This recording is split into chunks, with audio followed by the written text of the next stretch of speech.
topic idioms and phrases. Idioms and phrases. This is in continuation of my previous video. I am continuing from the last word where I left. I guess I left you at this hit the ceiling or roof. Hit the ceiling oblique roof का मतलब होता है, जैसे हिंदी में ही बोलते हैं हम, क्यों छत के अंदर से निकल रहा है. छत के अंदर से निकलने का मतलब होता है बहुत ज्यादा गुस्सा करना, बहुत ज्यादा गुस्सा करना. To get very angry and fly into rage. Rage भी होता है वही, बहुत गुस्सा करना is rage. Fine. So hit the ceiling oblique roof का मतलब है बहुत ज्यादा गुस्सा करना. Example देखिए आप. Mona hit the roof when she found out that someone had driven her car without her permission. So किसी की गाड़ी आप बिना परमिशन के ले जाओगे तो वो क्या करेगा? गुस्सा ही होगा ना. गुस्सा होगा तो वो क्या करेगा? Hit the ceiling oblique roof. कुछ बुक्स में सीलिंग दिया हुआ है, कुछ बुक्स में रूफ दिया हुआ है, इसलिए मैंने दोनों लिख दी. नेक्स्ट इडियम है out of the frying pan into the fire. Out of the frying pan into the fire का क्या मतलब है? देखो फ्राइंग पैन है, ये भी मुसीबत है, और फायर है, वो भी मुसीबत है. तो इसका क्या मतलब है? To escape one evil predicament. Predicament means समस्या, problem. To escape one evil predicament by leaping into another. मतलब कि एक समस्या से दूसरी समस्या में जाना, एक प्रॉब्लम से दूसरी प्रॉब्लम में जाना. जैसे I work too hard in private job. Private job में बहुत मेहनत की कई सालों तक, but now in government job I am working even harder. और गवर्नमेंट जॉब में मुझे और ज्यादा मेहनत करनी पड़ रही है. इसका मतलब एक मुसीबत से दूसरी मुसीबत में चला गया. और तीसरा, वो ये YouTube वीडियोस बनाने में उससे भी ज्यादा मेहनत करनी पड़ रही है. So it is just like out of the frying pan into the fire. Next is put my 2 cents in. Cent सिक्का होता है, सिक्का पैसा. पैसा जैसे हमारे यहाँ होता है, ऐसे ये फॉरेन करेंसी पैसा बहुत छोटी करेंसी है, तो इसका पैसे से कोई लेना देना नहीं. यहाँ पे पुट माई 2 cents इन का मतलब होता है क्या मैं अपनी ओपिनियन दे सकता हूँ. जैसे आपके सीनियर्स बात कर रहे हैं, या आपके पेरेंट्स बात कर रहे हैं, आपके प्रोफेसर्स आपस में बात कर रहे हैं, और आप भी अपनी ओपिनियन रखना चाहते हैं, तो उसका एक पोलाइट तरीका ये है, आप ये कहिए if I can put my 2 cents in. If I can put my 2 cents in, sir मैं अपनी ओपिनियन दूं क्या? मेरी ओपिनियन ये है. If I can put my 2 cents in that maintenance on that bullet will kill you. Bullet का maintenance आपको मार डालेगा. नेक्स्ट से स्क्रीम ब्लू मर्डर. देखो ये मर्डर है ना, मर्डर हो रहा है. सो मर्डर आप देखेंगे तो क्या करेंगे? आप चिल्लाएंगे ना, जोर जोर से चिल्लाएंगे. तो स्क्रीम ब्लू मर्डर का भी यही मतलब है, to shout very loudly in anger और फियर. डर की वजह से या गुस्से की वजह से बहुत जोर जोर से चिल्लाना is scream blue murder. Scream blue murder.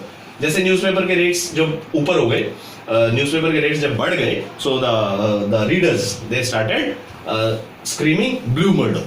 Next is ये टी पॉट दिख रहा होगा आपको. ए storm in a tea cup.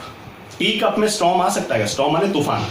कई बुक्स में ऐसे भी दिया हुआ है, a tempest in a tea pot. Tea pot वही चाय का बर्तन. टी पॉट में या टी कप में जो स्टॉर्म आना मतलब की है लॉट ऑफ फस ओवर ए ट्रिवियल मैटर. ट्रिवियल होता है बहुत छोटी चीज, फस होता है बखेड़ा खड़ा करना, प्रॉब्लम खड़ी करना.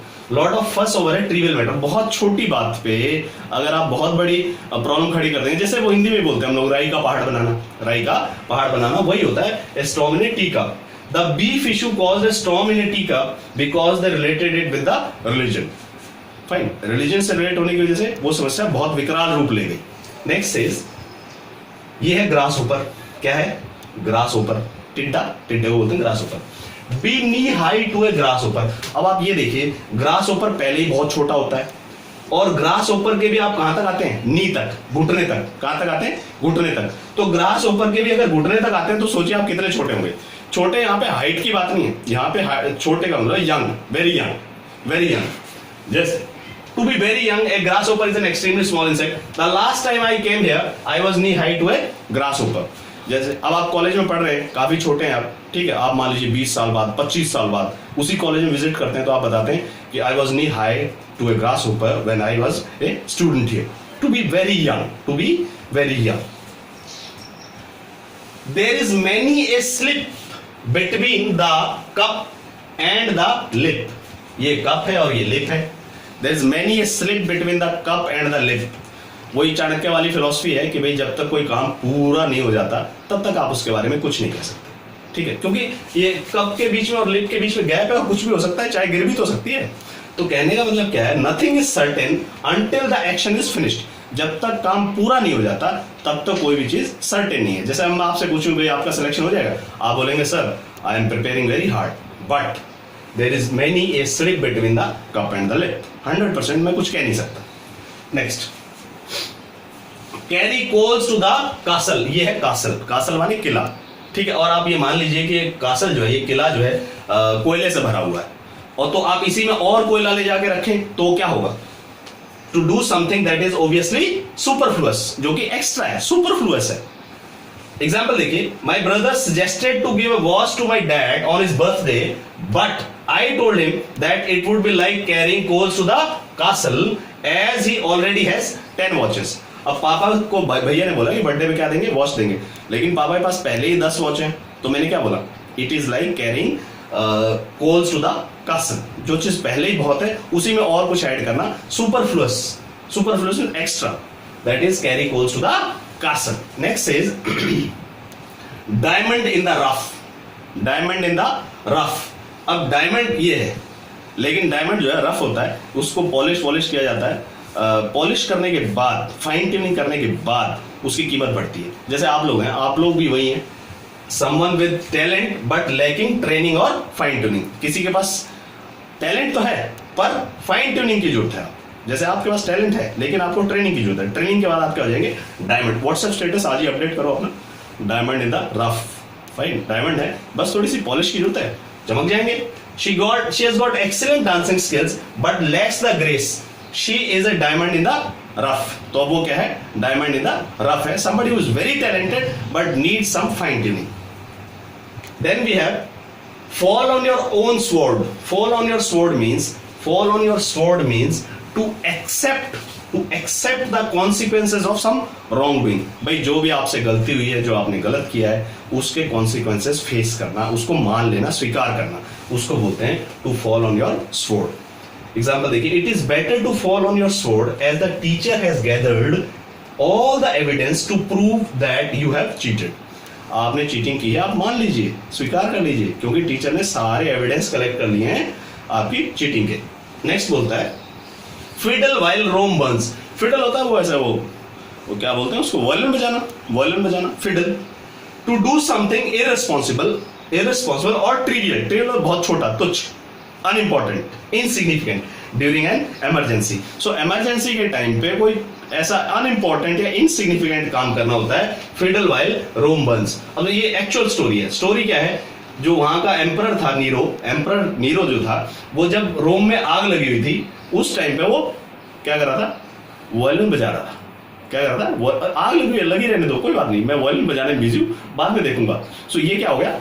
फिडल वाइल रोम बर्न्स। तो यहीं से एग्जांपल बन गया कि जब कोई इमरजेंसी की स्टेट है, उस टाइम पे आप अगर कोई ट्रिवियल या तुच्छ काम कर रहे हैं, उसको फिडल वाइल रोम बर्न्स। जैसे आपकी स्टेज जो है डिसाइडिंग स्टेज है, अब आपका करियर कैसा होगा, आप जीवन में क्या बनेंगे। इस टाइम पे अगर आप फेसबुक पे लगे रहते हो टाइम पास के लिए और पढ़ाई छोड़ देते हो, तो आप क्या कर रहे हो? फिडल वाइल रोम बर्न्स। इमरजेंसी की सिचुएशन, आप तो आपको 16 घंटे पढ़ना चाहिए, आप क्या कर रहे हैं? फेसबुक पे लगे हुए हैं, व्हाट्सएप पे लगे हुए हैं। Fine. Next, keep the wolf from the door. Keep the wolf from, ये वुल्फ को आप समझ लीजिए कि वुल्फ प्रतीक है गरीबी का, वुल्फ प्रतीक है यहाँ पे गरीबी का। So keep the wolf from the door का मतलब है टू वार्ड ऑफ पॉवर्टी और हंगर, गरीबी को घर से दूर रखना, with this income I am hardly able to keep the wolf from the door. इस छोटी सी इनकम से मैं बड़ी मुश्किल से गरीबी को दूर रख पा रहा हूं। Left handed compliment. Left handed compliment एक ऐसा कॉम्प्लीमेंट होता है which has 2 meanings. Left handed compliment ऐसा कॉम्प्लीमेंट होता है विच हैज 2 मीनिंग्स। ये पता नहीं चलता कि वो आपकी तारीफ कर रहा है या खिंचाई कर रहा है। नहीं, तारीफ कर रहा है, खिंचाई कर रहा है, अगर पता ना चले तो फिर उसको हम लेफ्ट हैंडेड कॉम्प्लीमेंट बोलते हैं। जैसे मान लीजिए मैं क्लास में आया, आपने बोला सर बड़े स्मार्ट लग रहे हो आज, तो मैं क्या बोलता हूँ? सीरियसली, या और इज इट है लेफ्ट हैंडेड कॉम्प्लीमेंट? भाई खिंचाई कर रहे हो या असली में स्मार्ट लग रहा हूँ? एक एग्जाम्पल है ये। The manager said that his opponent was quite competent for someone so inexperienced। अब इसमें देखो, अब वो ये पता नहीं चल रहा कि मैनेजर उसको इनएक्सपीरियंस्ड कह रहा है या कंपिटेंट कह रहा है। डाउट है। It may have 2 meanings. That is left handed compliment. तो अगली बार कोई भी आपको कॉम्प्लीमेंट देता है, आप उससे पूछिए सीरियसली और is it a left handed compliment. Have a chip on your shoulder. Have a chip on your shoulder का ये मतलब नहीं है कि आप बहुत बड़े बॉस बन गए हो। Have a chip on your shoulder means keep complaining, हमेशा शिकायत करते रहना किसी न किसी चीज की। To blame others for something bad and keep complaining, ठीक है, जो भी आपके साथ गलत हो रहा है उसके लिए किसी न किसी को रिस्पॉन्सिबल ठहराओ और उसकी शिकायत करते रहो, 24 घंटे रोते रहो, उसको बोलते हैं to have a chip on your shoulder. अब although he has become a doctor, हालांकि वो डॉक्टर बन गया, but he always has a chip on his shoulder about his poor upbringing. Upbringing होता है लालन पालन पोषण बच्चे का। डॉक्टर बन गया लेकिन अब भी रोता ही रहता है कि मेरा अच्छे से ख्याल नहीं रखा घर वालों ने, मुझे और बड़े स्कूल में कराते तो पता नहीं मैं क्या बन जाता। Always complaining and blaming others for your fault. Then we have on the fence, ये है फेंस, फेंस माने बार्ड। तो अगर कोई आदमी फेंस के ऊपर खड़ा हुआ है इसका मतलब वो इनडिसाइसिव है, उसको समझ नहीं आ रहा कि इस तरफ जाऊं या इस तरफ जाऊं, ठीक है, वो डिसाइड नहीं कर पा रहा, उसको बोलते हैं on the fence. When you are unable to decide which way to go, इस तरफ जाऊं या उस तरफ जाऊं, फेंस तो बीच में होती है हमेशा। Unable to make a decision, many consumers are on the fence waiting to see if a better car will be launched soon. आप मोबाइल में ये समस्या रहती है, ऑन द फेंस ही रहते हो, समझ ही नहीं आता। जो मोबाइल मैं ले लेता हूं वही अगले महीने 2000 रुपये सस्ता हो जाता है, और नया मॉडल आया था उससे बेटर फीचर्स का, उससे 500 रुपये सस्ता। सो आप ऑन द फेंस रहते हैं, वेट कर लूं ये जो ये अभी मॉडल अवेलेबल है ये ले लूं या अगला नया मॉडल आने वाला है उसकी वेट करूं। So on the fence when you are unable to decide. Next ये देखिए डाइम है, ये डाइम भी वही सिक्के ही होते हैं, बहुत छोटी मुद्रा है, पैसे से छोटी बताई थी मैंने आपको सेंट, डाइम और उससे भी छोटी है। डाइम बिल्कुल छोटी करेंसी है, सिक्के से भी छोटी, पैसे से भी छोटी। सो एक डाइम ए डजन, तो आप जब ये समझिए कि जब डाइम इतनी छोटी करेंसी है और उसमें दर्जन भर आ जाते हैं, दर्जन भर आ जाते हैं एक डाइम में दर्जन भर आ जाते हैं, तो वो चीज क्या है? वैल्यूलेस है। वो चीज क्या है? वैल्यूलेस है। So plentiful as to be valueless, इतनी ज्यादा है कि उसकी कोई वैल्यू नहीं है। एग्जांपल देखो कितना सेट लगाया मैंने। Don't bother to find an English teacher, English teacher ढूंढने की चिंता मत करो। Don't bother to find an English teacher, they are a dime a dozen, मतलब एक डाइम में डजन भर आ जाते हैं। अच्छे नहीं आते, पर इंग्लिश टीचर खूब आ जाएंगे, अच्छे नहीं आते। Next, out of the woods, woods होता है जंगल, वुड क्या होता है? वुड होता है लकड़ी, और वुड्स होता है जंगल। वुड लकड़ी, वुड्स जंगल। आउट ऑफ द वुड्स, तो वुड्स में यानी कि जंगल में क्या रहता है? खतरा। और अगर आप आउट ऑफ द वुड्स आ गए इसका मतलब आप खतरे से बाहर आ गए। Recover to safety after a dangerous experience, wood से आप बाहर आ गए हो, जंगल से आप बाहर आ गए हो, तो डेंजरस एक्सपीरियंस से आप बाहर आ गए हो। जैसे it is half time and India is winning but they are not out of the woods yet. भाई पासा पलट भी तो सकता है, क्रिकेट मैच चल रहा है। So they are not out of the woods का मतलब they are not out of the danger. Then we have a flash in the pan. A flash in the pan, pan वही होता है जो frying pan जिसमें आप सब्जी गर्म करते हो, मीट बनाते हो, ऑमलेट बनाते हो, जो भी बनाते हो। दैट हैपेंस ओनली वंस और for a very short time.